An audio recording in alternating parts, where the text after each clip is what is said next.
What do you mean we're recording? Oh, hello! Welcome to Laundry and Other Mysteries. I'm your host, Desiree Hickson, also known as the Laundry Diva. Before we get started, let me put up a couple of trigger warnings. There will be frank discussion of sex trafficking and sexual abuse. There is also a layer of religious discussion because the topic involves a religious group home. With that being said, go get your cuppa. I'll wait right here. When you get back, we'll sit down with my friend Jacqui Staples, who I had the pleasure of interviewing last year in 2020 about her amazing passion project, Sarah's Home, a Christ-centered sanctuary for girls who are rescued from sex trafficking. And without further ado, let's start folding that dry laundry and get on with the show.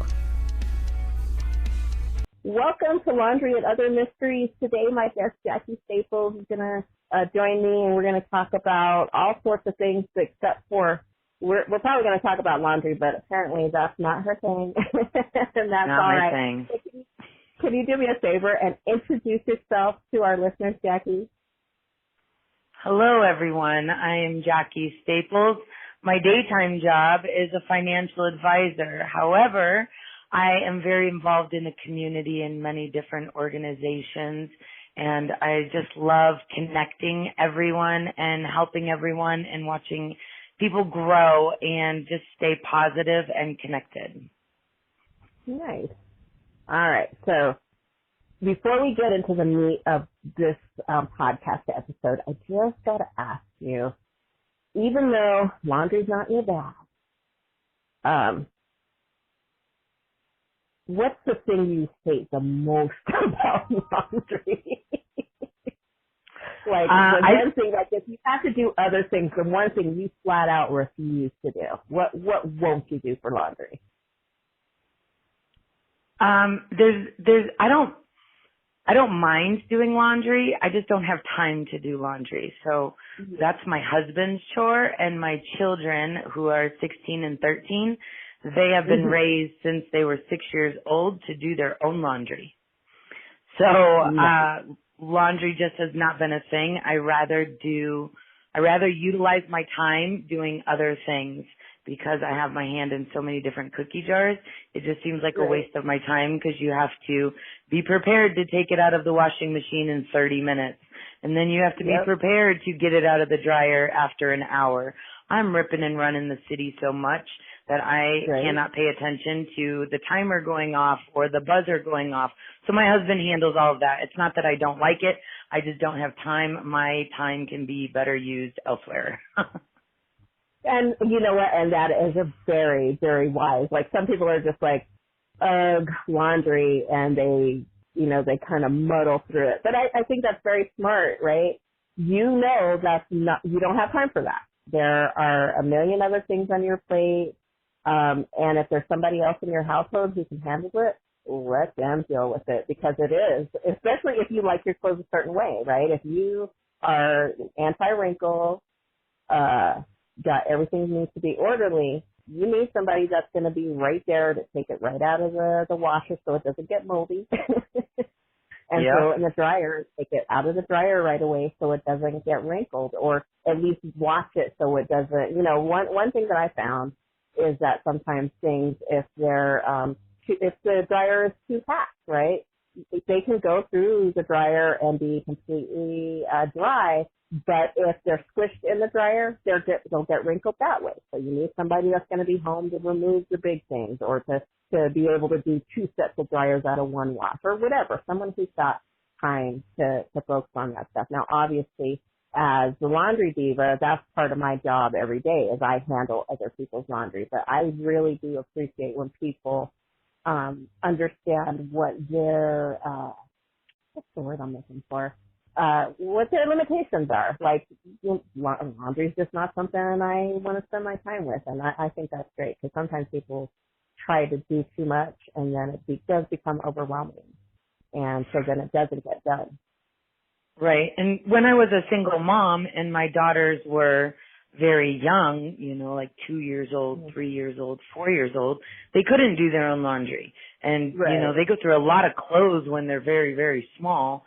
And so, I just would have to dedicate my Sundays after church to doing laundry. And that was just, what my day was.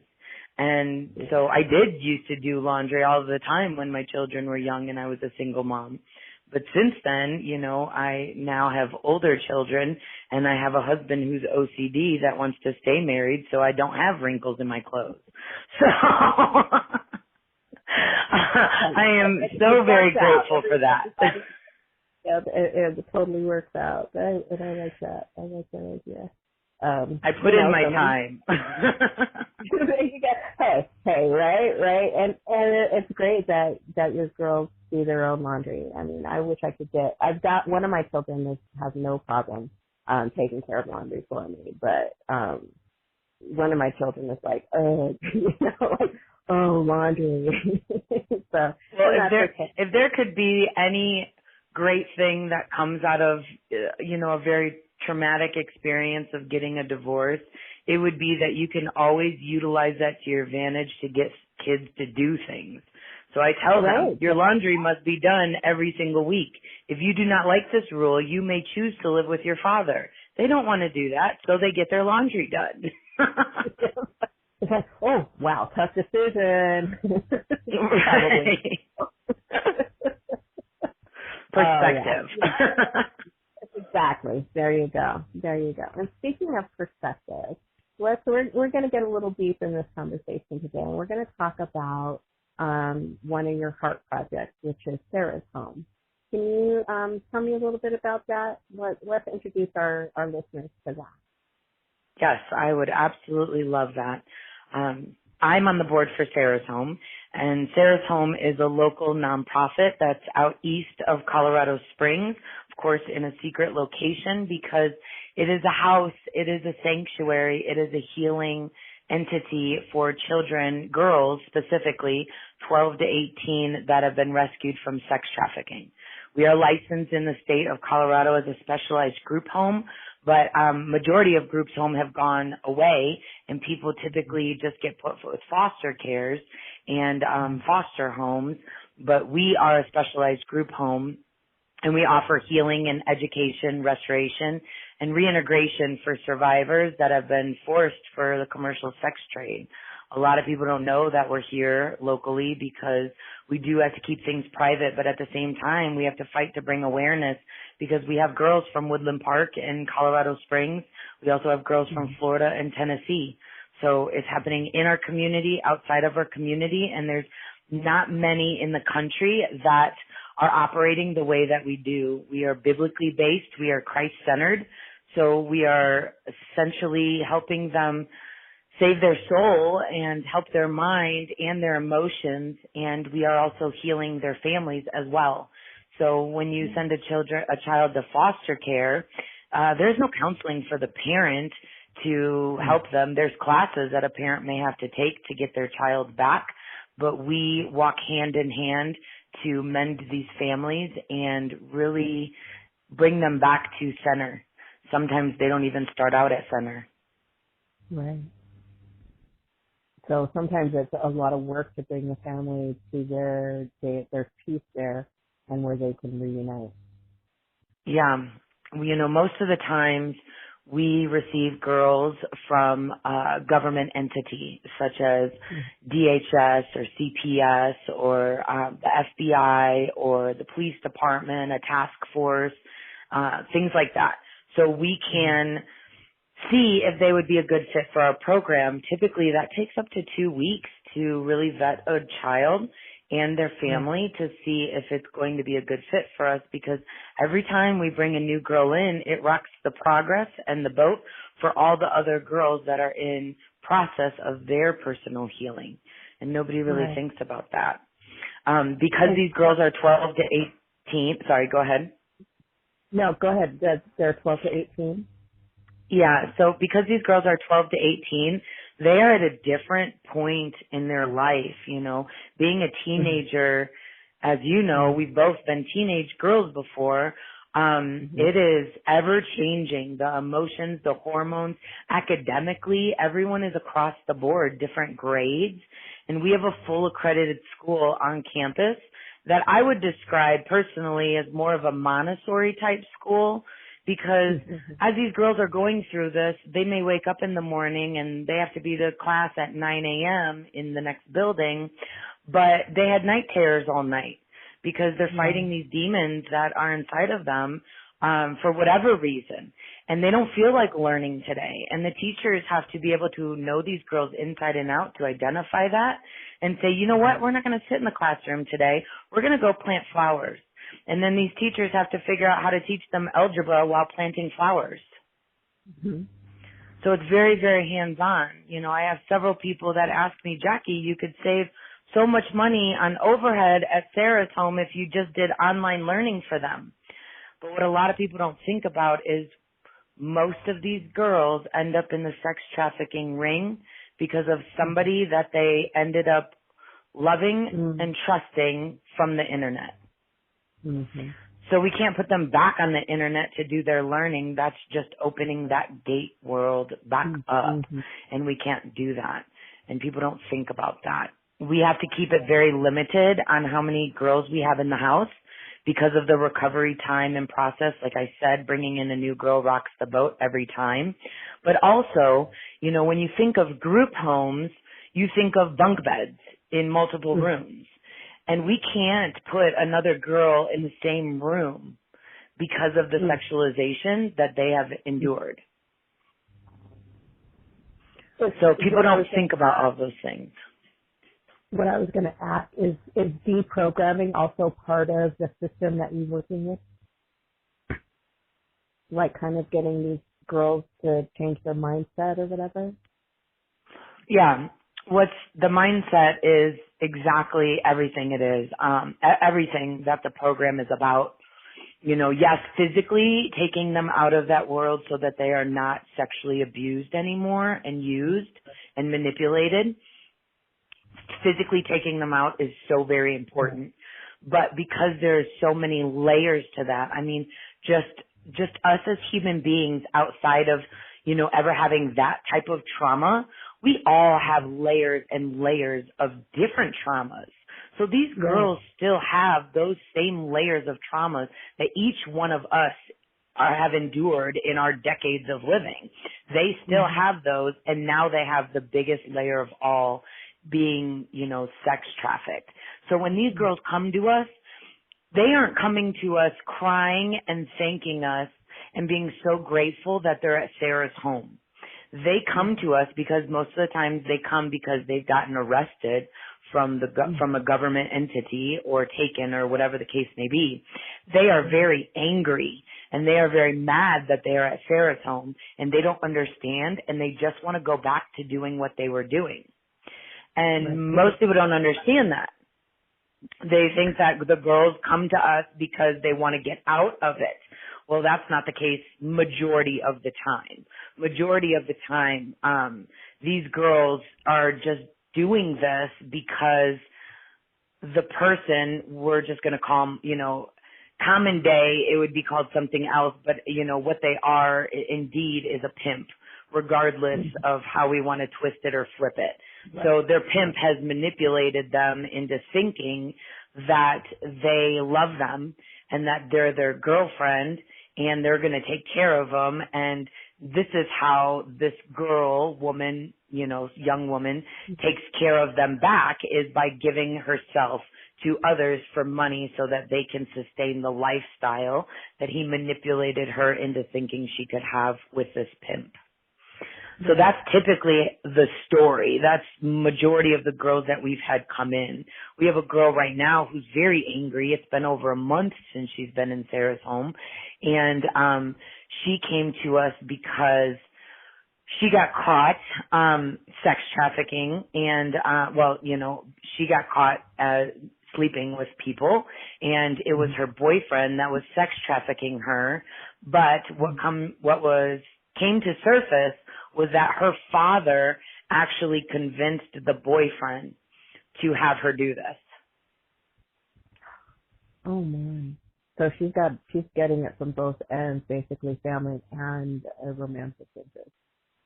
Yeah, and if you think about little girls, you know, daddy issues is like the number one thing. I have my own daddy issues. I didn't grow up with my father. So to have the people you know, love, and trust manipulate you so good to thinking this is how you show us love, is by going out and doing this. And we're going to give you just enough alcohol, or we're going to give you just enough drugs so that you don't feel the emotions that this is wrong.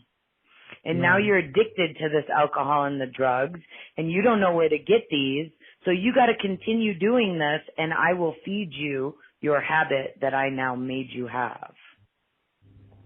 So is another part of your program helping these girls through, I guess, rehab? For sure. We have so many different therapies that these girls go through. Luckily, we do have drug and alcohol therapy that they could go through rehab. But we luckily, out of all of the girls that have been through Sarah's home, we haven't had any that were truly focused on that. And my personal opinion, I'm not speaking on behalf of Sarah's home, but as my personal opinion from what I know and have seen through this, God is the only way out of this. So if our foundation is the Bible and God, then that is the rehab. So we don't necessarily have to send them to a treatment facility or have it specialized on drug and alcohol, because we are specialized on the Bible and God heals all. Right. So we don't have to, bring it out. But there's a lot of secular places that have rehabilitation centers because Christ is not the center of their community. Not that they don't believe, but that's just not how they operate. Right. It's just a different focus. Exactly. Now we do equine therapy with the girls, they have lost their trust in humanity, in people. So doing that equine therapy, those horses, man, they are so powerful with these girls. It is absolutely amazing. We have another woman that comes in and does guitar therapy, and so they learn a new skill. And we all know, music is our therapy. I don't know anyone that would dispute that. Right. And then we also teach the girls how to be a woman. These girls are 12 to 18, and if they come to us when they're 17, there's a good chance that they were never taught the basics on being a godly woman. We teach them how to sew. We teach them how to make their own meals. We teach them how to do their laundry. So all the girls do their own laundry. We do not provide any type of laundry service. We have house moms, and they're like grandmas. They're the safe place that everyone has in their heart. And these grandmas teach them how to do all of the things to independent women so that they don't have to depend on another adult and possibly go down that rabbit hole again.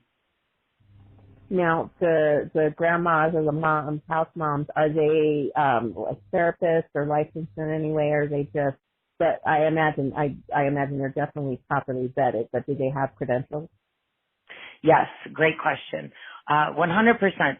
Everyone who works at Sarah's home has been thoroughly checked and marked off and interviewed by many different people, and they do have special licenses and special trainings that they go to regularly every single year.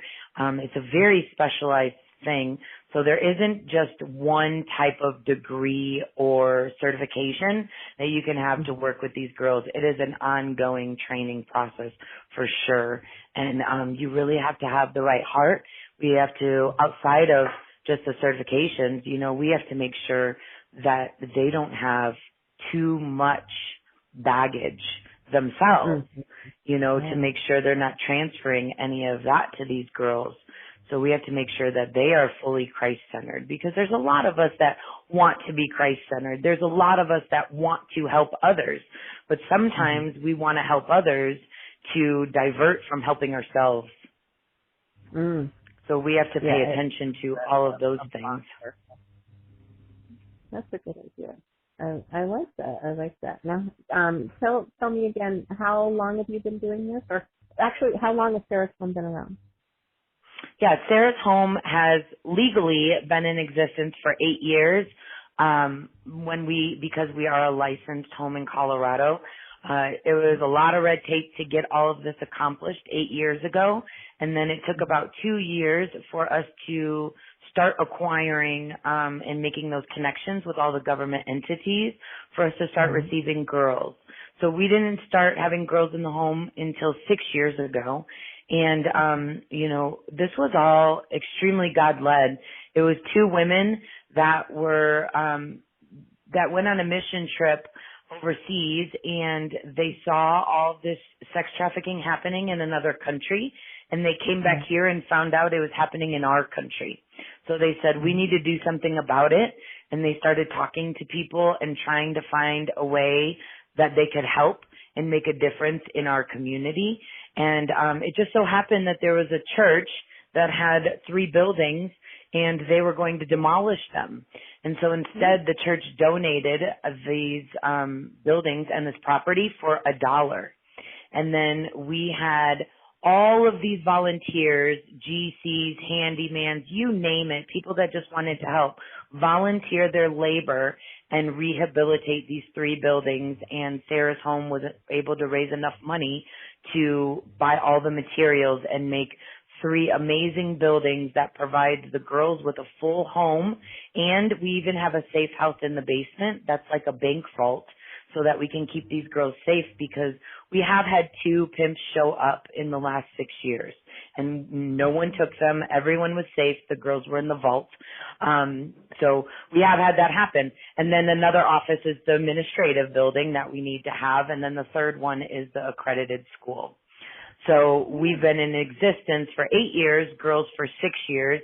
We've only had 22 girls, but we are not looking to get much bigger for this particular location. What we are looking to do is expand and duplicate. We have mastered how to help these girls and rehabilitate them. We have organizations all over the country that come to us for help because they're struggling either financially, with the girls, with their staff, with their procedures and processes. And we're able to help them with all of those because we have the blueprint. So our goal is right now that we have the blueprint for Sarah's Home, it would be to create a boys' home. That's our next step, and that's our current initiative right now. We are looking to raise $300,000 by the end of 2020 so that we can either buy, build, rehab, or, whatever God has in stores for us. But we need to have the money to be able to walk down that when God does provide that opportunity to us. So we are trying to equip ourselves so we can help the boys now, because there are several different girls' homes across the country, but there's only one boys' home in the entire country. That means less than 10 beds. Now let me do some math for you since I'm a financial advisor. If there are 300,000 children in the country annually being sex trafficked, and at least 36% of those children are boys, and we have less than 10 beds, that is a crisis. That is a problem. These are the men of our future. These are the future presidents, politicians, business owners, military, you name it. And we're not supporting them. And it should be. They're our children. Right. And they're all of our children. So we need to do this. So if we can get this home, I would love to see this happen by the end of 2021. So then we have a girls' home and a boys' home. We have the blueprints. So then as Sarah's Home, we can go out into different communities in Colorado, around the entire United States, down in Houston where it's super heavy, in Jacksonville where it's super heavy. Nebraska is surprisingly super heavy because I-80 is a perfect place to do exchanges for trafficking. If we could go to these communities and say we have the blueprint, can you find the people to run these organizations? You don't have to figure out the program. How many more children can we help and save in our country by doing something like that? We just have to get the word out. Right. That sounds like a monumental task, but it definitely sounds like it's necessary and as far as you're concerned, it's worth doing. Yeah, you know, How many girls have you kind of helped since you signed on with Sarah's Home? How many girls have you seen kind of graduate through this program? well, the program is 17 months long, and I joined the board. I became involved in Sarah's Home last year, but I joined the board at the beginning of this year. So I've only seen 2 girls graduate because it's a 17-month program. Not everyone stays, so there are layers to this. There are stepping stones that you have to get throughout the program. And like I said, it involves the parents. And, you know, a lot of the parents are angry. When they have to go through this, they're angry at themselves, they're angry at God, they're angry at their daughter, they're angry at whoever has done this to them. It might be someone in the home, it might be grandparents, it might be uncles, aunts. It's a plethora of things, but these parents are very angry. And you and I both know, being adults, adulting is hard. Now add this. Right. I don't even know how they mentally and emotionally get through this without a support system like Sarah's Home. Because if you don't have all the money in the world and you don't have the right medical insurance that covers counseling, how can you wrap your head around this while you're going to your 8-to-5 job every single day and possibly raising other children older or younger than this child? Right. And how could you possibly feel like a good parent if this happened to your child? Right. Even if it's not necessarily your fault, especially if you do have 3 or 4 other children that you're maintaining, maybe they've got other important issues, and now you've got your child back, but they're dealing with PTSD, possible drug and alcohol addiction, and you still have to go to work because you still have to pay those bills to keep the roof over everybody's head, and still try to be a good parent, or at least a parent in a child that needs so much more than that, and trying to piece together everybody's life when it's chaos. I'm exhausted just hearing you say all of that.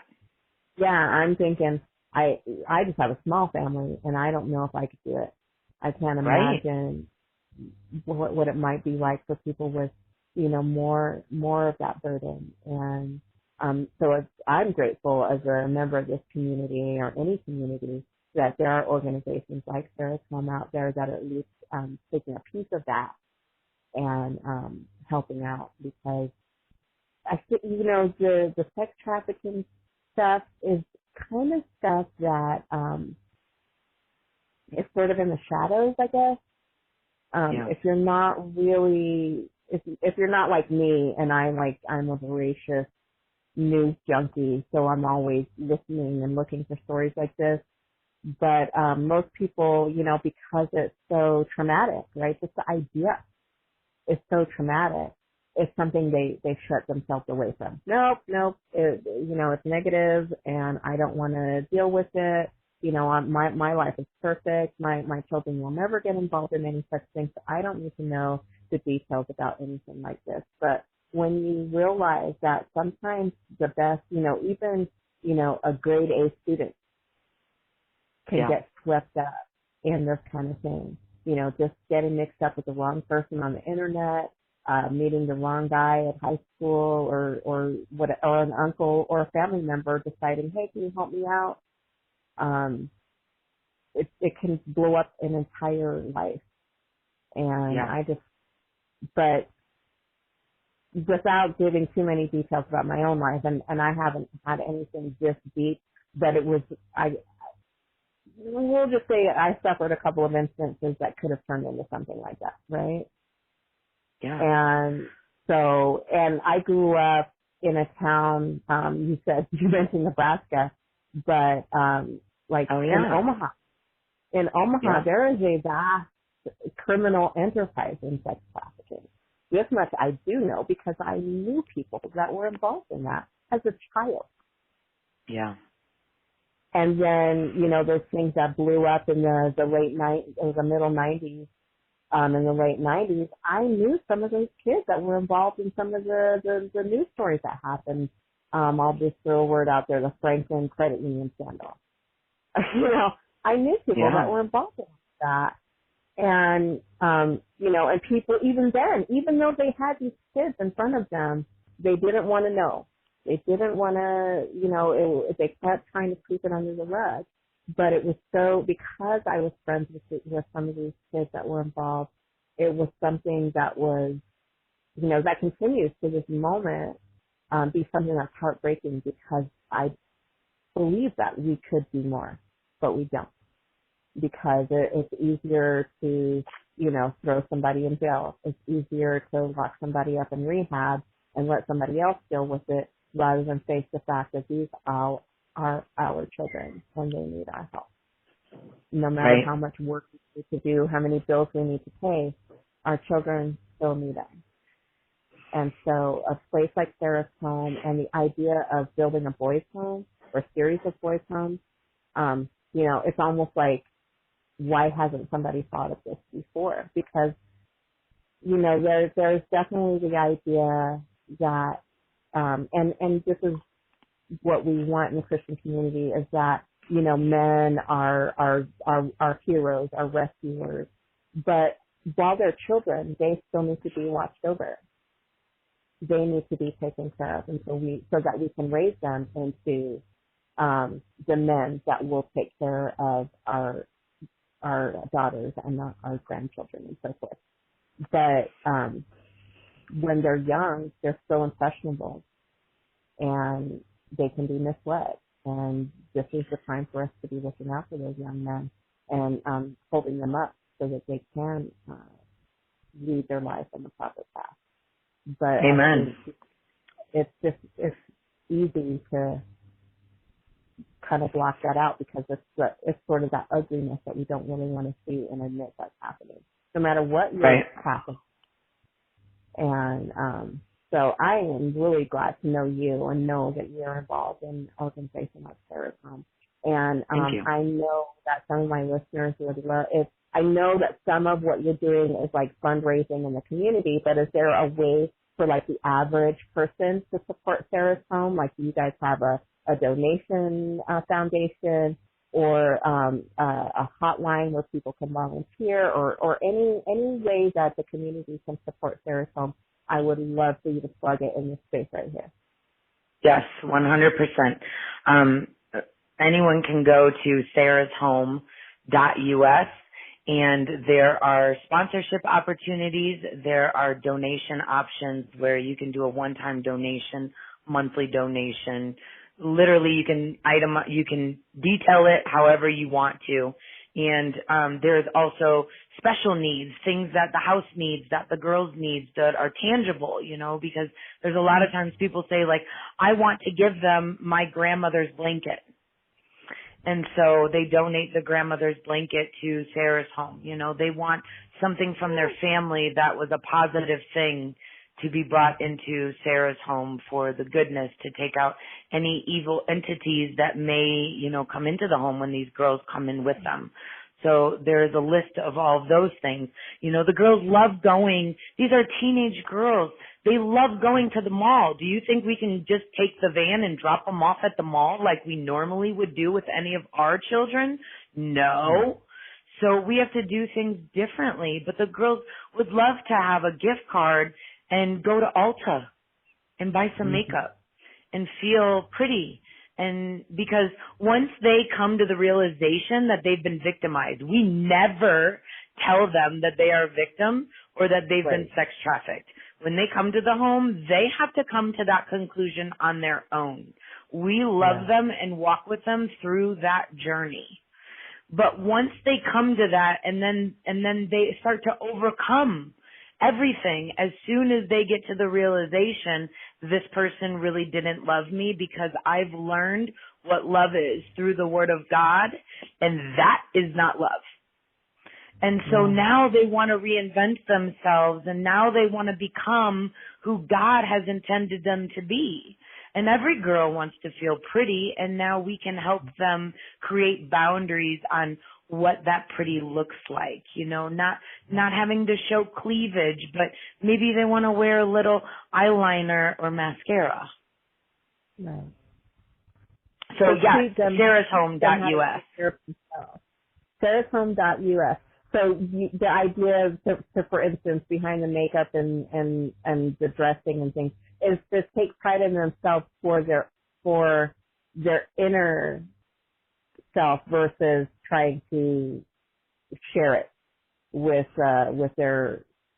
people that are trying to harm them. 100%. Their attention is now focused on God instead of random people affirming that they are worthy. They now know their worth when they graduate from Sarah's Home in a short 17 months. And if you think about just how we, as quote unquote normal people that don't have this type of trauma, but like I said, we all have our own layers that we go through. You know, it has never taken any one of us 17 months to know our worth. It has taken all of us decades and years, and we all struggle from time to time, day after day, on, you know, what is our purpose and what is our worth. So for us to take this extra layer that these girls come with when they are just girls, not even adults, and for us to really show them the way and the light just by being who we are as a Christ-centered home and being stable in our faith, they're able to learn on their own. So now when they walk into that world as adults, they'll be solid in their foundation, which I know that there's a lot of people, whoever is listening, you know what I'm talking about, because we have all been shaken in our faith since we were children. Right. I love so that yes, idea, though. The biggest thing is just getting the word out, you know, sharing. We have a Facebook page, Sarah's Home, and we have organic following. We haven't done any marketing. I'm just starting to tell people in the community about Sarah's Home over the last, I'd say, 5 months. But we have a following of 3,500 people right now that just organically found us because this is a buzz topic. Because if you've seen any of the Netflix videos on the Epstein issues and everything going on, you know, this is real. What he did was absolutely ridiculous. But we have grandparents that are doing this to their grandchildren, the same thing that Epstein did to these random girls. But this idea isn't just that it's not just strangers that are doing this to our daughters. It's, you know, people in the family, the uncles, the grandfather, the father, the siblings. Yeah. I will tell you this. I was out to lunch 2 days ago downtown, and I was meeting with somebody from another foundation, and we were talking about the boys' home and, you know, working together to get this money so we can get this boys' home up. And a gentleman sitting at the next table overheard a couple key words and came over and said, I need to tell you what I do. And I said, what do you do? And he said, I'm a foster parent to 7 kids, and we just received 2 boys, and they both came from sexually abused homes. And when we receive children, they do not specify whether they've been trafficked or not. They just call it sexual abuse. Mm-hmm. And one of the 7-year-old boys had told this foster dad who was talking to me that just last week he was sexually assaulted by another 7-year-old boy at school in Colorado Springs. Wow. So and in some ways it's happening in private. In our schools. In our yes. schools. And, you know, you would think that you're safe sending your children to school. And so, you know, I said to the father, where do you think that other boy learned how to do something like that? And he had no idea. And because of what I know working with Sarah's Home, I said that little boy knew exactly what he was doing because somebody is at home doing that to him. Yeah. And sexual abuse is very different than sex trafficking, you know, because they're not selling them to someone else. But it is, again, another umbrella that could eventually get to sex trafficking, because maybe someone at home is sexually abusing them, and then they have a friend come over and they say, go ahead. Now you've just trafficked. Yeah. And that Well, happens. it helps break down boundaries too, doesn't it? Where if you're being abused by somebody in your home, it seems like it's no big deal if it's somebody you like, somebody you do care about, a boyfriend, a cousin, or whoever.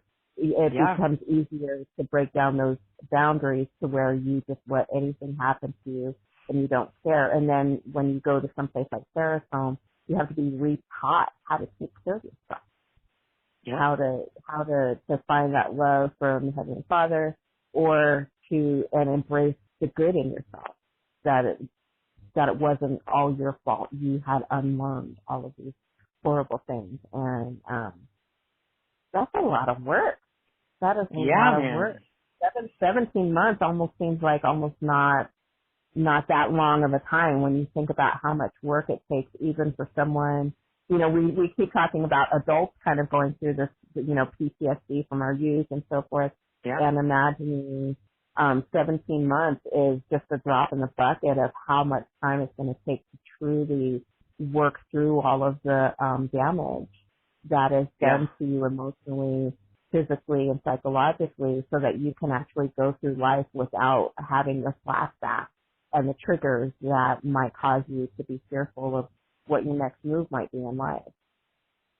Yeah, well, I kind of think about it as, if we as adults don't take care, because we don't even recognize or know or acknowledge or even have an understanding of the traumas that we've been through as children, because us as adults are trying to make money and survive. And then we end up having children, and now we're focused on our children, and so we're not focused on ourselves. So we don't even begin to unlayer everything that is upon us. And so now we have PTSD because we weren't able to get through all of those things as children. So now it takes us much longer to get through it all as adults. However, let's take this on a physicality level. If a child breaks their arm and an adult breaks their arm, which one is going to heal faster? It's going to be the child. It's going to be the child, because the children always bounce back, and the older we get, we don't bounce back as fast. Right. So that's kind of how I equivocate it, right? If we have these girls that are 12 to 18, then they don't have as much healing that needs to be done as when you're 30 years old and you have been through your 20s and you already had stuff that happened in your teens. So now you got to get through 2 decades. Yeah. So that's how I look at it. Now we can set these girls up for success at 18 so that as they go through their 20s, they know whether to go left or right, and they know how to work through any situation that will come their way because they are grounded. Because you're giving them the tools, either through faith, but also through giving them tools for better adulting. Amen. Exactly. I mean, as a financial advisor in my day job, we always kind of make like a friendly joke about it, is adulting never starts until 50. Because, like I just said, like you're experiencing in your 20s, you start trying to have all the things that we watched on TV, like a house and kids and marriage and a career in your 30s. And then in your 40s, you're kind of, getting the kids out of the house and you're getting into your retirement house, or you're leveling up in society. It used to be the Joneses. Now people tell me it's called the Kardashians, keeping up with the Kardashians. But then as you get through 40 and you go to turn 50, you say, oh, shoot, I'm a half a century old. Yep. I need to get it together.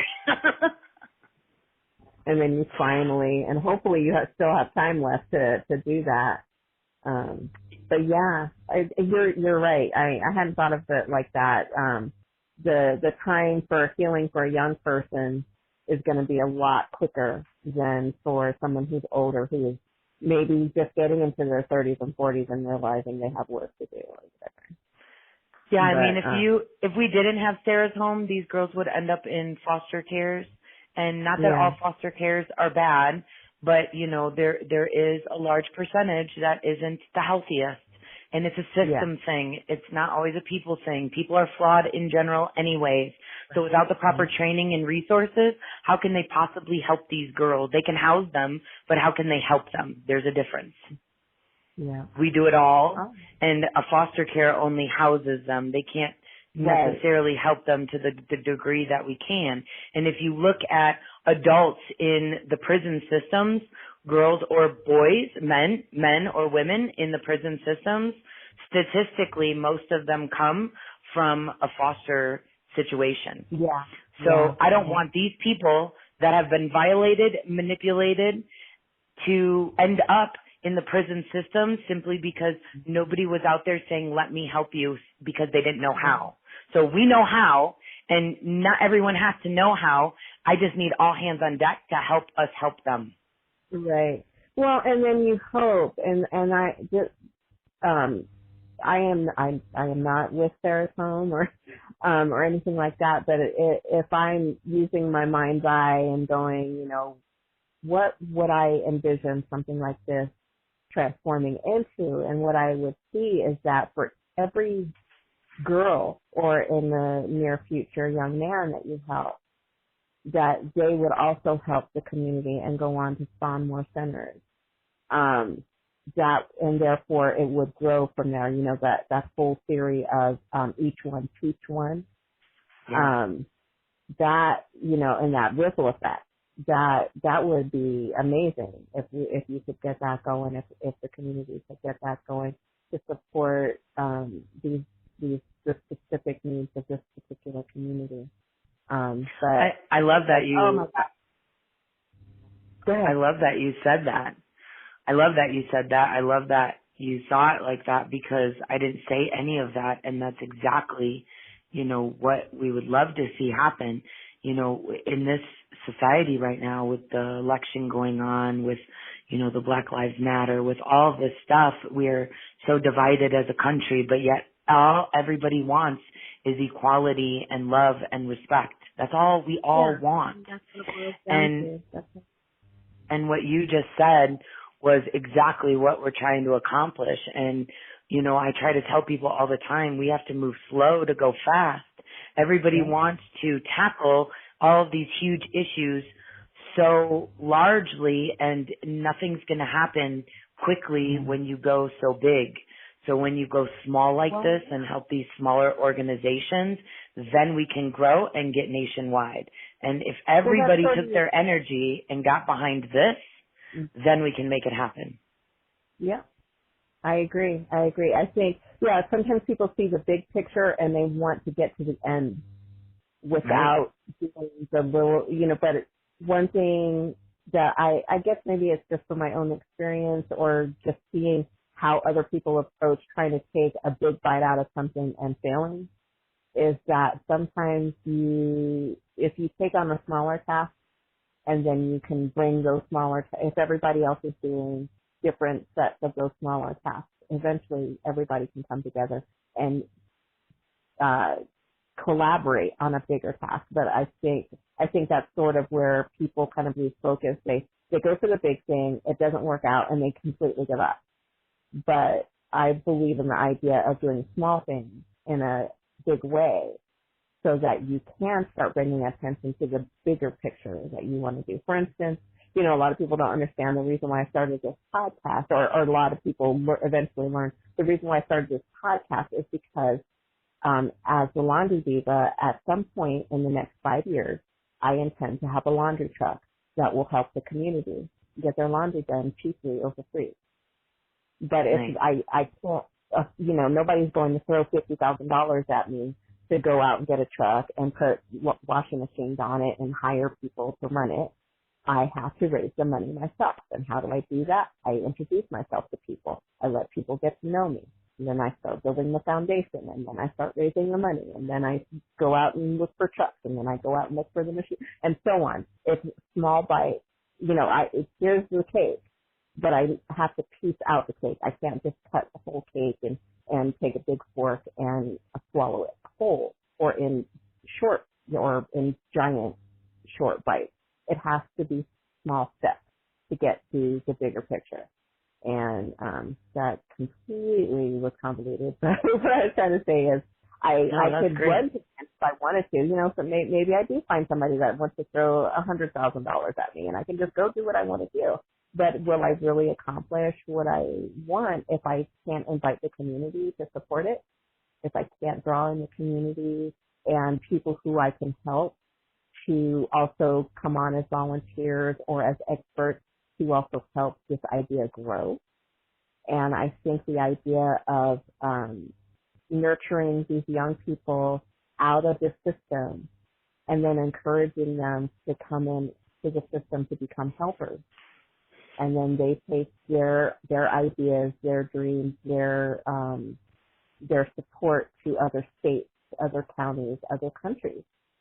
Right. Then this idea of Sarah's Home being just one place in nowhere, Colorado, can expand it to now be nowhere, Southwest, United States, and then some at some point is the East Coast of the United States, and then Canada, and then South America, or wherever, right? It can grow bigger, but it's going to require individuals to want to embrace it and then walk with it to wherever it needs to go.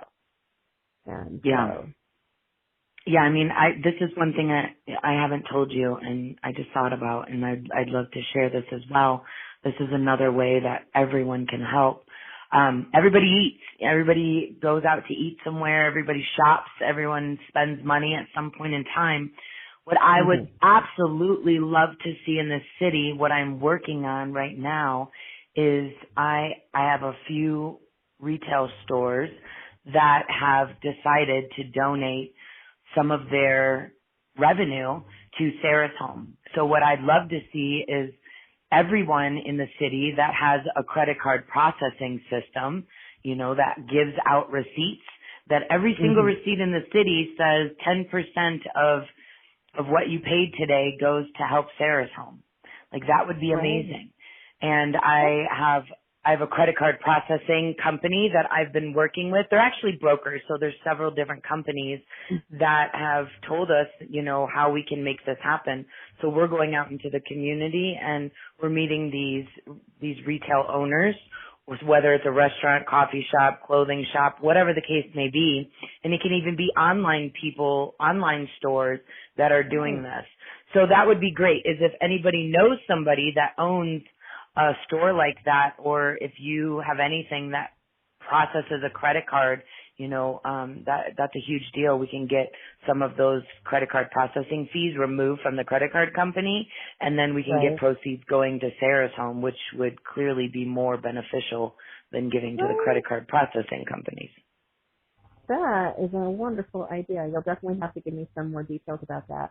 For sure. But we have been talking for a while, and I have really I know. it's been very educational, informative, and it touched me more actually than I actually thought it would, and I already knew it was going to be touching. Awesome. I want to thank you so much for joining me on Laundry and Other Mysteries, and believe it or not, if we got to do 3 or 4 more of these, we will. We will continue this conversation. But I am glad that we had the opportunity to introduce our listeners to Sarah's Home. But we will talk some more about some of the activities that Sarah's Home is getting up to, and we will see if we can't get some more momentum behind support for Sarah's Home, so we can grow this inside of Colorado Springs and help get the boys' home going and move the whole idea beyond where we are now, but to something greater, because I think it's worthwhile. I think it's worth doing. Yes, awesome. Thank you for having me. I really appreciate it, and I'd love to do a series with you. I could be like the laundry lady that doesn't do laundry. Thank you. Absolutely. All right, Jacqui, tell us one more time about yourself, your business, and how people can reach you if they want to learn more about your financial planning. Yes, I'm Jacqui Staples, and I own Empowering Financial Freedom. You can find us at empoweringfinancialfreedom.com or on Facebook. But please help us support Sarah's Home at sarahshome.us or find us on Facebook just looking up Sarah's Home. So either two of those are awesome ways that we are making moves and helping our community each and every day. Thank you so much for having me on here. Thank you, Jacqui.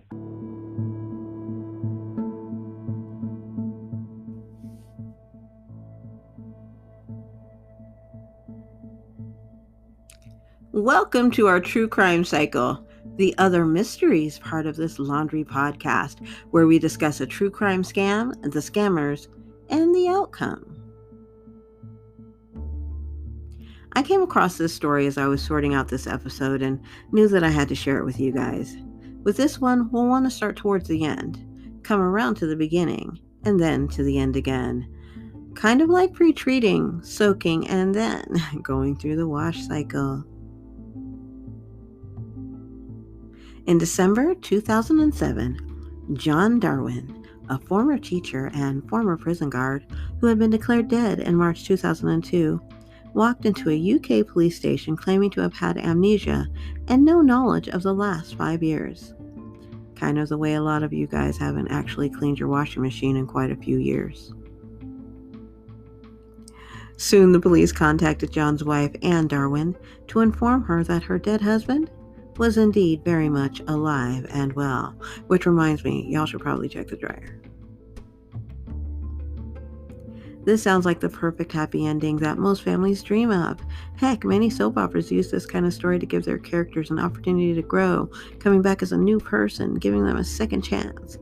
Alas, this is not that kind of soap opera, and in fact, the story goes downhill for the Darwins from here. I'll try not to get lost in the weeds here, but I'll just say that John Darwin fancied himself a kind of financial genius. He wasn't.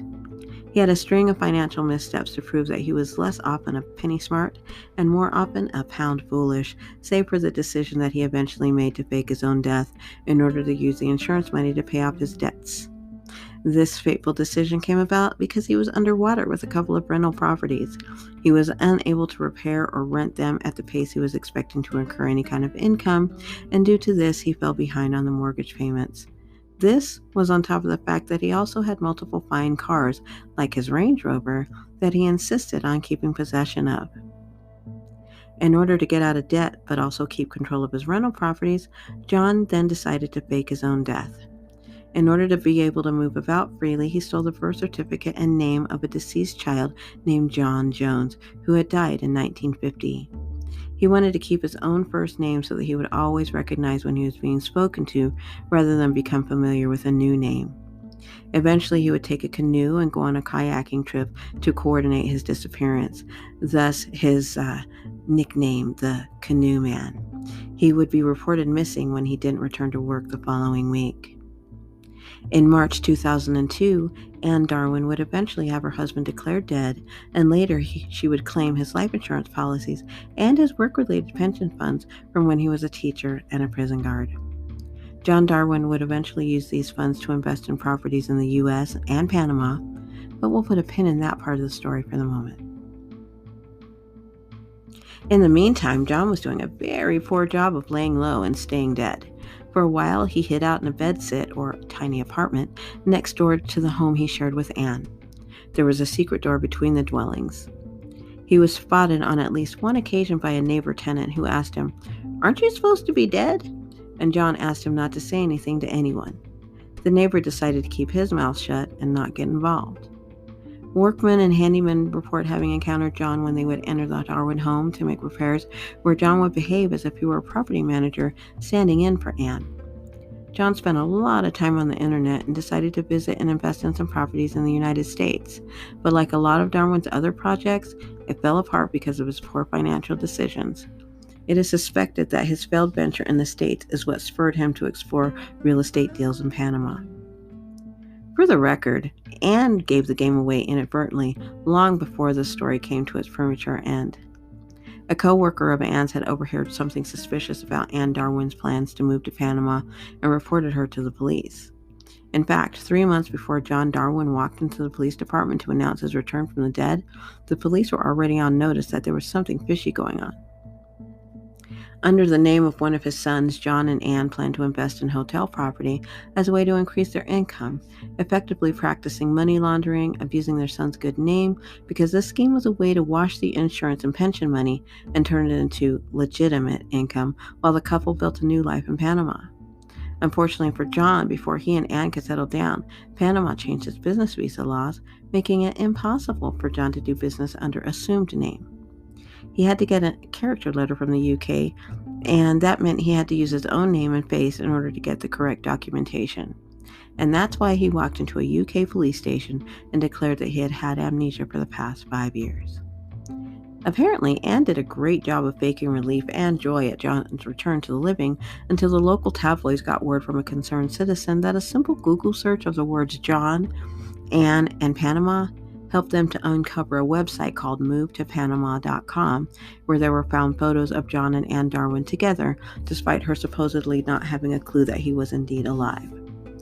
Once the photo came to light, the jig was up, and both John and Anne Darwin were both arrested and charged with deception and insurance fraud. Their debt to the insurance and pensions were paid to the tune of £501,641. In total, they paid their restitution of a whopping £541,762. Both John and Anne Darwin are free today as of 2011. They both served 6 years in prison, where they eventually got divorced when Anne learned that John was sending prison love letters to other women. John has since remarried a young lady in the Philippines, and Anne has reconciled with her sons who had previously disowned her upon her arrest. So the moral of this story should be, if you're going to play dead, you should stay dead. And thus ends the sordid tale of John and Anne Darwin. Hey, if you made it this far, I hope you have thought of some scams that you would like to hear me discuss on Laundry and Other Mysteries. Please send your suggestions and ideas to our Patreon at patreon.com/Divas Laundry Service, or send an email that you'll find in the show notes.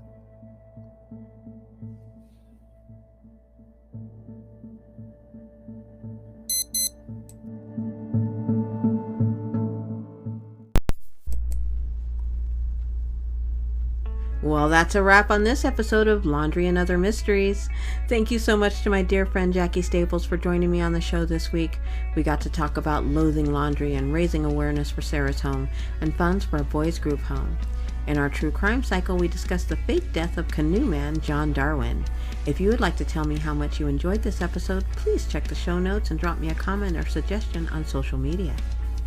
This episode, like every episode of Laundry and Other Mysteries, is researched and hosted by me, Desiree Hickson, also known as The Laundry Diva, or The Laundry Bitch on Clubhouse. If you would like to support this podcast and keep it on track and up to date, please consider a $5 monthly subscription to our Patreon at patreon.com/Divas Laundry Service. You'll get to listen to every episode of this podcast ad-free, and you'll be able to enjoy extended features and swag that you won't be able to access anywhere else.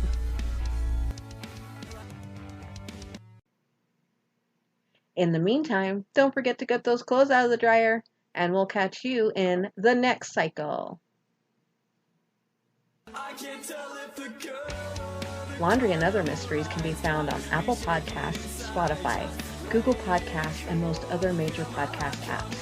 You can find us on Facebook by searching Laundry and Other Mysteries Podcast, and on Twitter at Divas Laundry. And lastly, our soundtrack, Carnival Rides, is provided by A Bad Night for a Hero. You can find this song and other records at abadnightforahero.bandcamp.com.